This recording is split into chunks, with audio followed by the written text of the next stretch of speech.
Bonjour, c'est Rebecca. Aujourd'hui, j'aimerais vous parler des descriptions et vous donner 3 conseils pour bien décrire dans votre roman. C'est une question qui m'a été posée il n'y a pas longtemps. Comment est-ce que tu fais pour décrire dans tes romans? Quel est ton secret? Alors la première chose, c'est d'avoir des descriptions qui soient courtes. C'est quelque chose qui m'a marqué tout au long de mes années. J'ai fait une fac de lettres, du coup j'ai lu énormément de romans et il y a une chose qui m'a marqué, c'est que je m'ennuyais profondément quand il y avait des trop longues descriptions. Alors elles pouvaient être très bien écrites, c'était pas ça le problème, mais c'était des passages qui m'ennuyaient et du coup j'avais tendance à sauter et à passer à la suite pour aller plus rapidement vers le cœur du roman, vers le cœur de l'intrigue. Et du coup c'est quelque chose auquel je prête vraiment attention dans mes romans, de ne pas faire des descriptions trop longues, des descriptions qui risquent d'ennuyer le lecteur.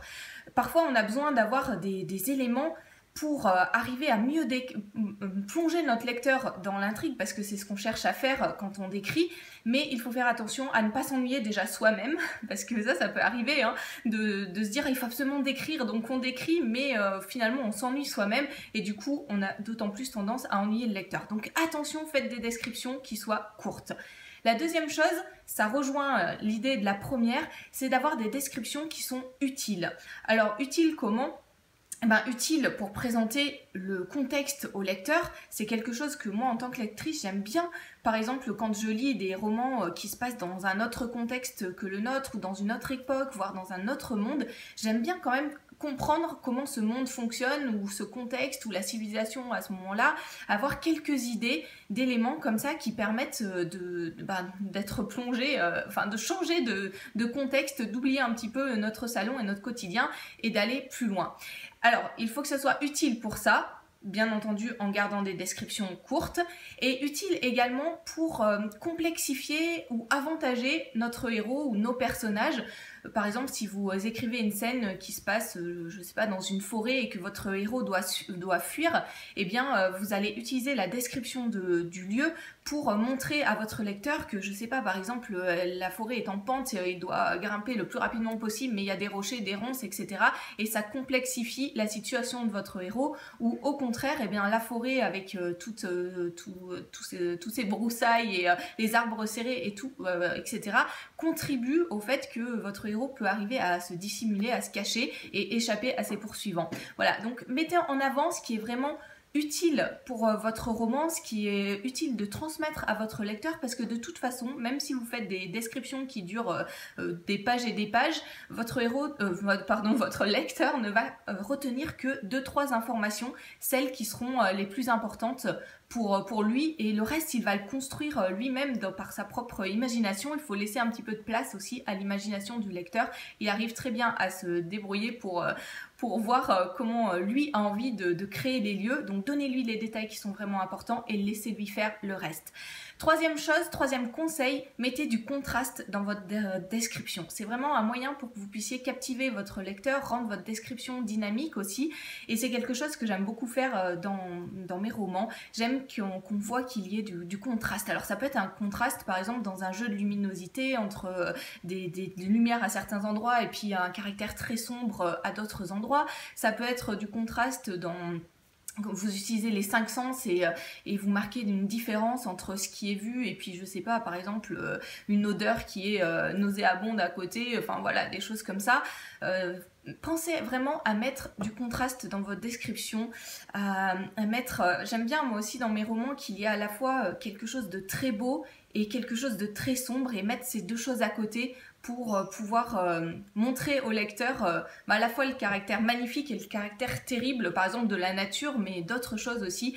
Voilà, pensez au contraste, ça mettra vraiment du dynamisme dans vos descriptions et ça vous aidera à captiver le lecteur.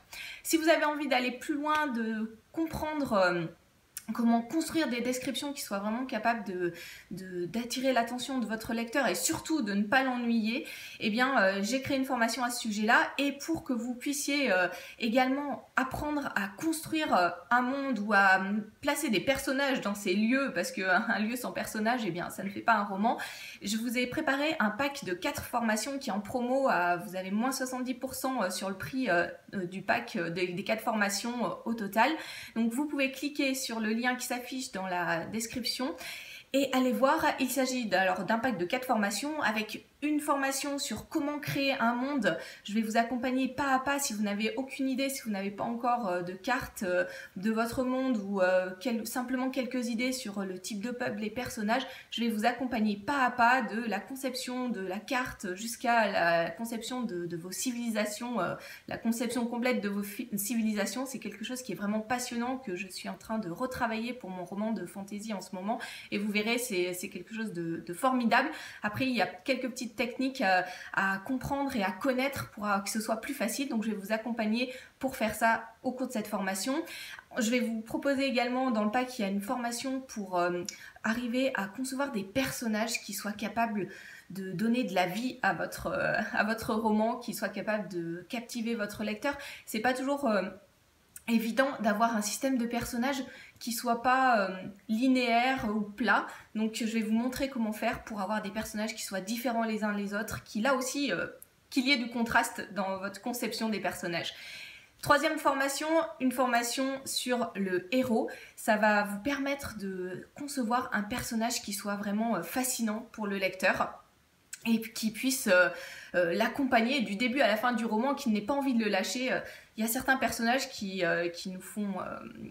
nous procurent des émotions particulières, et il suffit pas simplement de faire une fiche personnage pour que notre personnage soit abouti et terminé et soit capable de susciter l'empathie du lecteur. Et je vais vous montrer dans cette formation comment est-ce que vous pouvez faire ça.